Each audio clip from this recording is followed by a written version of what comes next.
नमस्कार मित्रांनो, ऑफलाईन विलेजमध्ये आपलं स्वागत आहे. तर आज आपला व्हिडिओ बनवण्याचा मुद्दा म्हणजे शेततळं आहे. शेततळं का तर शेततळ्याचं व्यवस्थापन कसं केलं जातं, शेततळ्यामध्ये पाणी आलं, पाणी भरायचं कुठून, काढायचं कुठून, कोणत्या पिकाला द्यायचं व किती द्यायचं, शेततळं भरण्यासाठी किती दिवस लागतात, खाली होण्यासाठी किती दिवस लागतात, ही पूर्ण माहिती आपण आज ह्या माध्यमातून देणार आहोत. तर मी सध्या उभारलो आहे शेतामध्ये. आपल्या इकडचं शेत म्हणजे माळरानी शेत आहे. पाऊस कमी पण झाला आणि जास्तही झाला तरी पाणी लवकरात लवकर येतं. म्हणजेच आपल्या इकडे यावर्षी पावसानं मारलेली आहे दांडी. आता बरेच म्हणण्यापेक्षा 15 दिवस झाला आहे पाऊस नाही आहे. पाऊस नसल्यामुळे सध्या पिकं सुकत आहेत. शेतकरी एकाच आशेवर बसलेला आहे की पाऊस कधी पडतो, पाऊस कधी पडतो.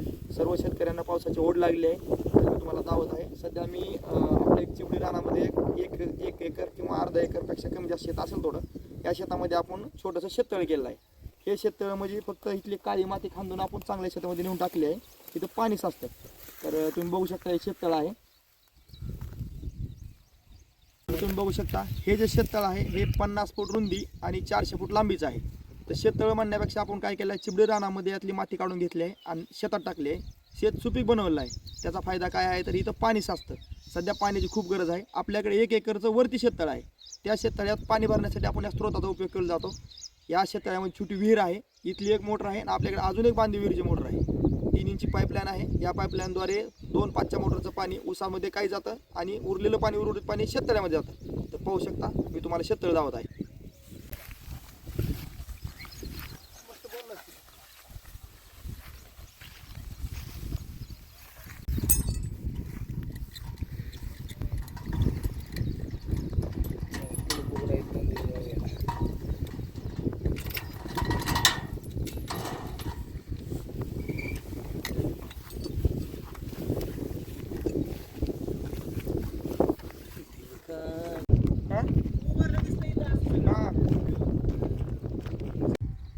तर बघू शकता मित्रांनो, आता सध्या माझे मित्र, मी, कॅमेरामन आता सध्या आम्ही शेततळ्यावर पोहोचले आहोत. तर पोहोचले आहोत म्हणजे सध्या शेततळ्यामध्ये पाणी भरायला चालू आहे. अजून लाईट आलेली नाही. लाईटचा टाईम 2चा आहे. तर मी तुम्हाला माहिती हे देणार आहे. हे शेततळं आहे 1 एकरमध्ये. तर 1 एकर म्हणजे याला जाडी फिळी मारून पूर्ण 1 एकर झालं आहे. पण शेततळ्याची रुंदी तेवढी 1 एकरमध्ये नाही. सध्या शेततळं जेवढं पाणी साचते 1.25 एकरमध्ये आहे किंवा थोडं कमी असेल, 25 ते 30 गुंठ्यामध्ये असेल. तर मी तुम्हाला हे का सांगत आहे तर ह्या शेततळ्याचा फायदा माझा एवढा आहे की मी या शेततळ्यावरती 5 एकर ऊस करू शकतो. उन्हाळ्यामध्ये 3 महिने माझ्या 5 एकर ऊसाला पाणी कमी पडत नाही. शेती माळरानावरची असल्यामुळे इथं पाण्याचा स्रोत नाही आहे. मग काय होतं, माळरानाच्या शेतीला पाऊस थोडाही झाला की लगेच पाणी एक काठावून कुठेतरी एका कोपऱ्याला पाणी साचलं जातं. तेच म्हणजे मी तुम्हाला खाली दावलं छोटं शेततळं. त्या शेततळ्यातून पाणी या शेततळ्यात आणलं जातं. हे शेततळं भरून घेतलं जातं. तर दिवाळीपर्यंत शेततळं फुल काठोकाठ भरलं जातं. काठोकाठ भरत नाही आहे. हे शेततळं लिकीज होतं. तर आपण आत्ताच बघू शकतो, तुम्ही एखादं लिकीज काढले. मी तुम्हाला दावणार आहे लिकीज कसं काढलं जातं ते पण व्हिडिओ दावणार आहे तुम्हाला मी. आमचे एक मित्र आहेत कळंब तालुक्यातले, ते लिकीज काढतात. पाणी असतानाही काढतात आणि नसतानाही काढतात. तर या शेततळ्याचे फायदे भरपूर आहेत. तर मला एकच सांगायचं की जे आता मी कळंब तालुक्यात आहे, पिंपरी गाव आहे माझं. तर आमच्या इकडं सरास जमीन म्हणजे साधी जमीन आहे. गावाच्या कडची थोडी जमीन सोडली तर बाकी सगळी माळरानी जमीन आहे. बऱ्याच शेतकऱ्यांनी इकडं छोटी छोटी शेततळी बनवले आहेत. ह्या माध्यमातून मी तुम्हाला एकच सांगत आहे की ज्याच्याकडे जमीन कमी आहे त्यांनी छोटं तरी शेततळ बनवा, ज्याच्याकडे जमीन जास्त आहे त्यांनी मोठं बनवा. आता हे जे 1 एकर शेत आहे, 1 एकर शेतासाठी 18.5 एकर जमीन आहे इथं. तर 18.5 एकरसाठी 1 एकर शेततळ बरोबर आहे, पूरक आहे. थोडं मोठंही केलं तरी चालतं, पण 1 एकर सध्या व्यवस्थित आहे. कारण का 5 एकर ऊस असतो यावरती. जर किती शेततळ मोठं केलं तर त्यासाठी लागणारी माणसं, उद्या शेततळ नुसतं पाणी असून उपयोग नाही, त्याचं पीक घेतलं पाहिजे. नुसतं शेततळ्याचं पाणी असून काय करायचं. आपल्याकडे सध्या अडचण माणसाची. आता शेतकऱ्याला सगळ्यात मोठी अडचण म्हणजे शेतीला पैसा पुरत नाही आहे. पाणी पुरलं तर पैसा नाही, पैसा असेल तर पाणी नाही, आणि सगळं काही असेल तर त्यासाठी करण्यासाठी माणूस नाही. तर सगळ्या गोष्टी व्यवस्थितपणे जर केल्या तर तुम्हाला अडचण येणार नाही. तर शेतकऱ्या म्हणजे आता जे शेततळ आहे तर तुम्ही बघू शकता. मी तुम्हाला याच्या बाजूचं केलं कंपाऊंड वगैरे दाखवणार आहे. सर एकदा कंपाऊंड दाखवा. आपले जे प्रेक्षक बघत आहेत त्यांना एकदा कंपाऊंड दाखवा. तर तुम्ही बघू शकता शेततळ्याचा पहिला फायदा म्हणजे शेतीसाठी पाणी, आणि दुसरा फायदा म्हणजे शेतकऱ्यासाठी जोडधंदा म्हणून जर केला तर एक फायदा होऊ शकतो, ते म्हणजे मत्स्यपालन.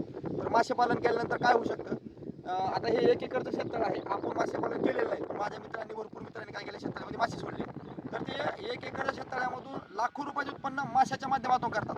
तर मी यावर्षी अनुभवणार आहे आणि मीही माझ्या शेततळ्यामध्ये मासे टाकणार आहे. तर मासे टाकून तुम्हाला आता प्रश्न पडेल, माशाला खायला टाकायचं काय. तर तुम्ही माझ्या शेततळ्यामध्ये पाहू शकता. माझ्या शेततळ्यामध्ये काय झालं सध्या की शेवाळ भरपूर आलेला आहे. शेवाळामध्ये पाणी गहाण आहे सध्या.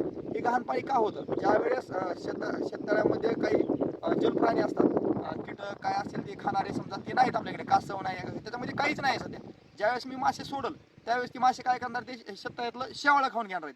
एकतर माशाची भूक भागेल, परत मला 2 रुपये भेटतील, त्यांना खाद्य कमी लागेल आणि पाणी एकदम स्वच्छ राहील.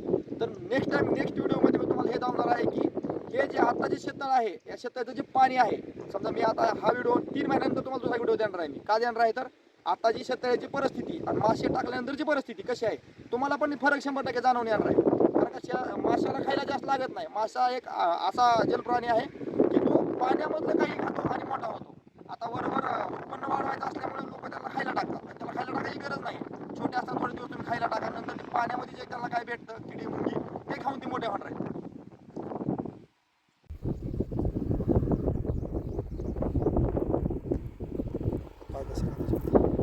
शेततळ्यात घ्यावायची काळजी, म्हणजे शेततळ्यात कोणती काळजी घ्यायची ते तुम्हाला मी सांगतो. कारण का माझ्याकडून चूक झाली आहे.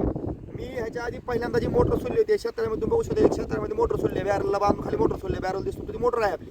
आपण काय केलं तर विदाऊट बॅरलची मोटर बांधली, ते टायर सोडून. ज्यावेळेस मोटर खाली शेततळ्यामध्ये खाली जाऊन टिकली आणि आमच्याकडून आमच्या मित्र ऐकून असं वरता शेततळ्याचं चवळ फाटलाय. चवळ फाटलं त्यावर थोडा लॉस झाला माझा. तर आपण काय केलं की मी असाच व्हिडिओ बघितला होता, ही काय माझी संकल्पना, मी दुसऱ्याचा व्हिडिओ बघून केलेला आहे. आपण जी शेततळ्यामध्ये मोटर सोडली आहे ती मोटर फक्त आपण बॅरला बांधून सोडली. याचे काय फायदे आहेत?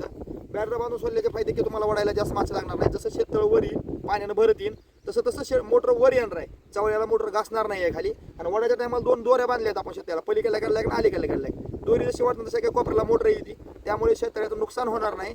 सगळ्यात जास्त तुम्हाला मोटर काढण्यासाठी जळल्यानंतर काय प्रॉब्लेम आल्यानंतर तुम्हाला मनुष्यबळ लागणार नाही. तुम्ही एक 2 माणसंही सहजासहजी मोटर ओढू शकतात बाजूला. ही तुम्ही शेततळ्यासाठी 100% घ्यायची काळजी आहे. ही जर काळजी घेतली तर तुमचा नक्कीच फायदा होणार आहे, तोटा कधीच होणार नाही.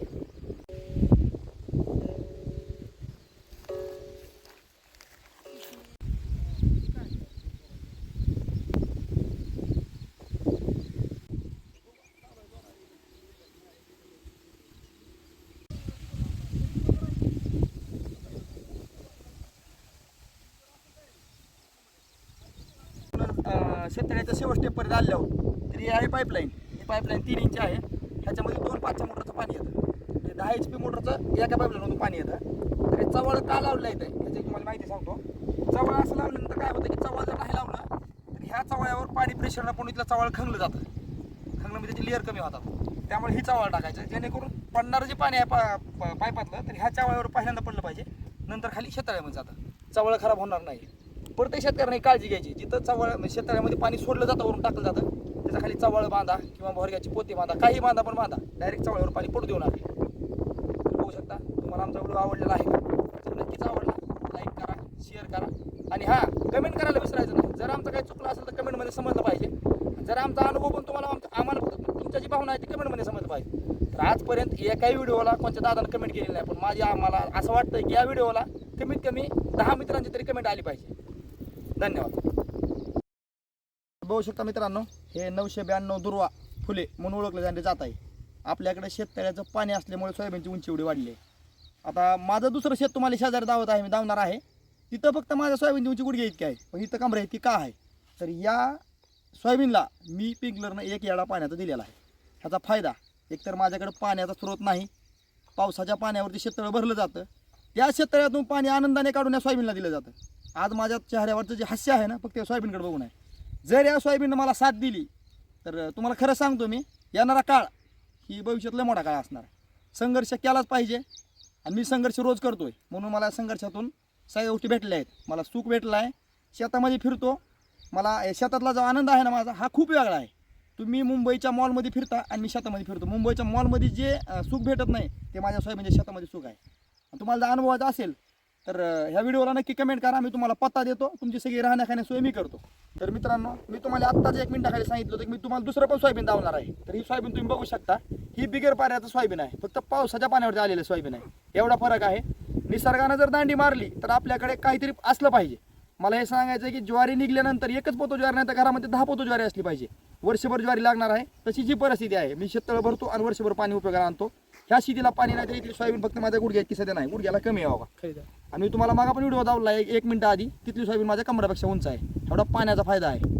आणि मी जी पाण्याचं व्यवस्थापन केलं आहे ही फक्त बुद्धी लावून केलं आहे. तर सर्वांनी हेच करायचं.